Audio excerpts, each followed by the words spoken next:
Con, Saint, Mal, Card. What's going on, GoDumb family? It's your boy KeeGoDumb, and yes, I'm back with another reaction, man. This is a double upload, so go ahead, run my last video up. After this video, though, don't leave yet, bro. Don't leave. And if you're new to the channel, go ahead and sub right now, bro. You know what I'm saying? It's lit content like this on a daily basis. And make sure you hit the bell that's right next to it so you won't miss an upload, bro. Bro, just go ahead and sub to the channel. Yes, I'm eating on ice, but go ahead and sub to the channel, bro. Alright, so look, man. Oh yeah, make sure you follow me on Instagram too, cause I be going live on there from time to time. They be getting lit. Everybody be in there, bro. Everybody and your mama be in there. But nah, for real, man. Look, for today's video, we finna react to 10 dark cartoon theories that will ruin your childhood. Now, we did react to some like TikToks that will ruin your childhood, and I wanted to do more of these, and that last one, it did numbers too, but I couldn't find like no part 2 of the video that I reacted to before. So this is basically like, you know what I'm saying, part 2 or whatever. But let's go ahead and jump right into the video, bro, cause some of these cartoons that we watch had some stuff that went over our head in the past, bro. Like, it's crazy now that we realize it. Let's go, bro. Cartoons are perfect entertainment for growing children. With zippy music and outrageous action, they hold kids' attention and activate their imaginations. Some shows work to entertain kids and their parents by subtly adding in some very mature themes. Paying close attention to some cartoons can get dark. From a broken fairy family to bossing around babies, here are 10 dark cartoon theories that will ruin your childhood. Alright, bro, you doing make too sure to much. hit that Come like on. button, subscribe to our channel, and click the notification Yeah, subscribe bell to for more amazing videos my every channel day. too. That being said, let's begin. Number Intro 10. Fairly OddParents. Okay. Double Troubles. Timmy Turner is a neglected boy with a very active imagination. The show centers on the misadventures of Timmy and his flying magical godparents who grant his every wish. Cosmo and Wanda are loving godparents. However, their interference in Timmy's life usually goes wrong. It's not a far stretch to think that Timmy created them from his imagination because he doesn't get enough love, support, and guidance from his cold parents. But why are they so distant? Yeah, his Some parents ain't super none. fans think Mr. and Mrs. Turner are wounded by a tragic past. There are subtle hints that Timmy wasn't the only child born to the family. Timmy may have had a twin sister. Here are the clues. In the episode Channel Chasers, we get a future look at Timmy's family, and he's got twins. Having fraternal twins is a hereditary trait, meaning his mom could have carried twins. If you listen carefully to the dialogue, you'll notice they call Timmy their only son, not necessarily their only child. Plus, look at how outrageously large his mom is in this flashback. There isn't a lot of material out there to cheer up bereft parents, and maybe creator Butch Hartman has used 16 seasons of the Fairly OddParents to help the people he cares about deal with loss. Number 9.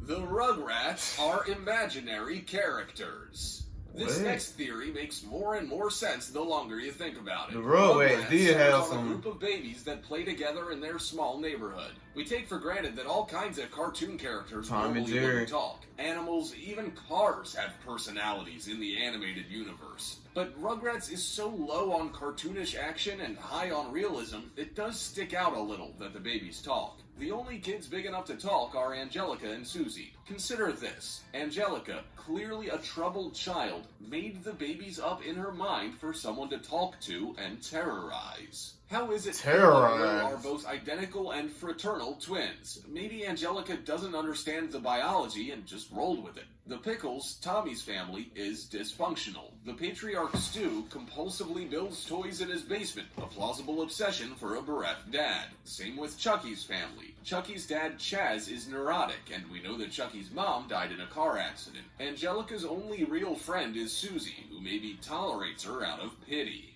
Number 8. SpongeBob's hometown is the bomb.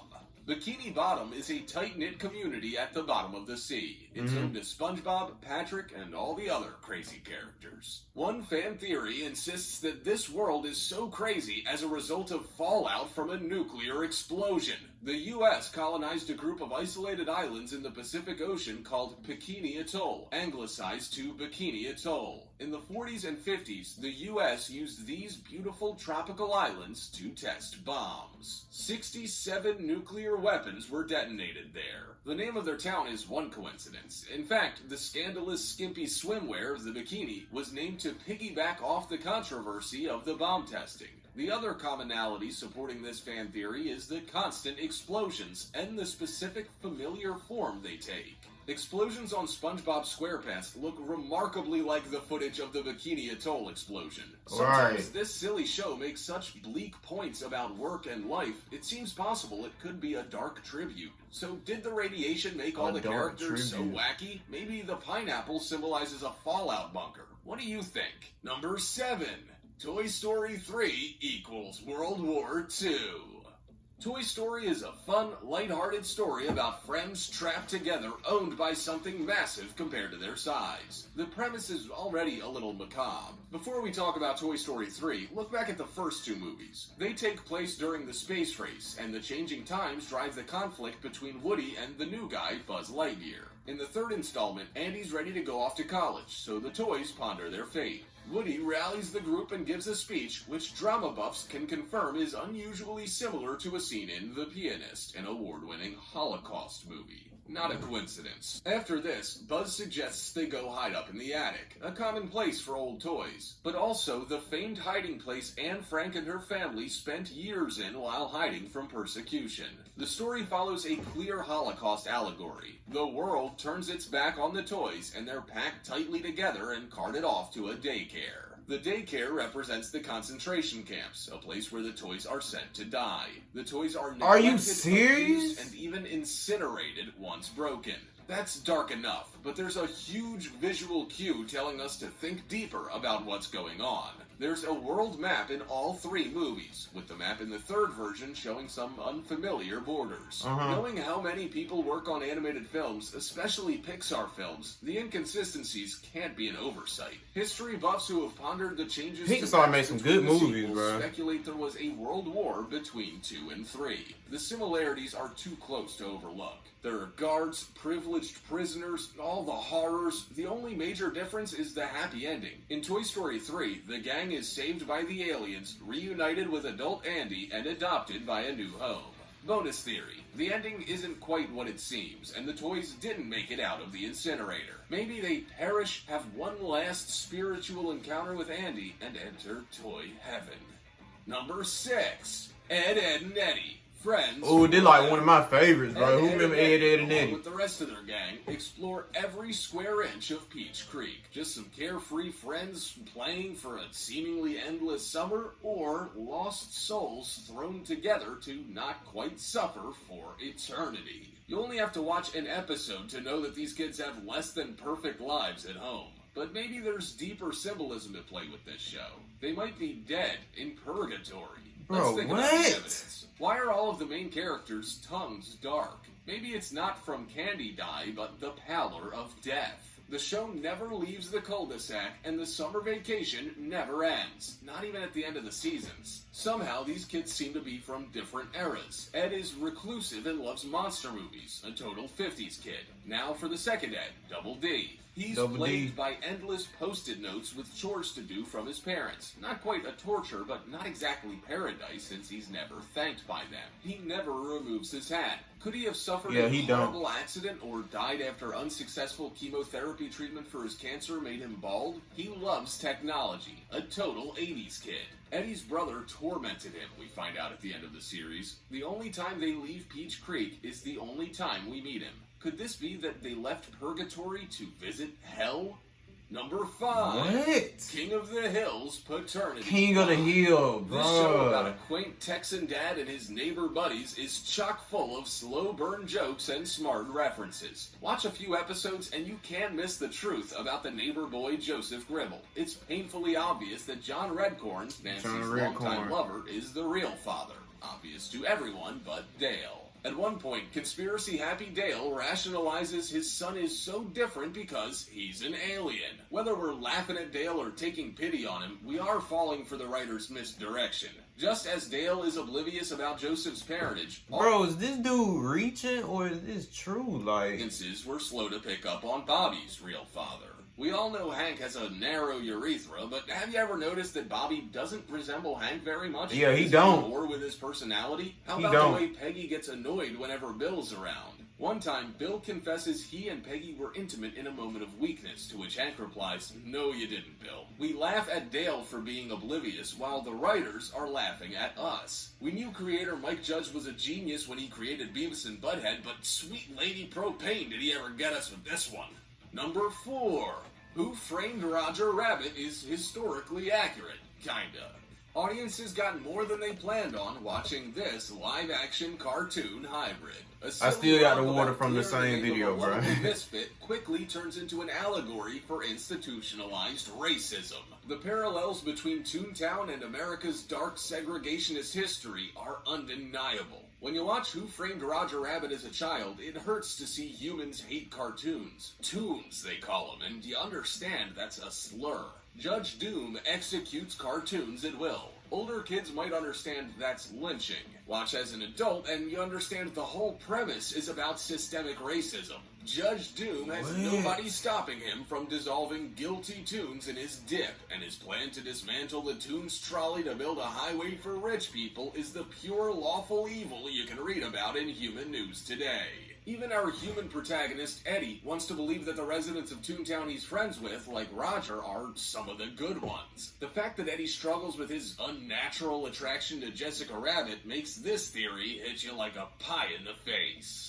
Number 3. I never heard of that Arnold movie, is to be a honest. show about Hey health. Arnold, This bro. one doesn't take much evidence to make you consider it could be true. As kids in the 90s, we took for granted Arnold being the protagonist. His name is in the title. But who is actually saying that? It's always Helga. At first, Helga is the villain of the show, always bullying Arnold and calling him football head. Yeah. Her unrequited love is the main constant throughout the show.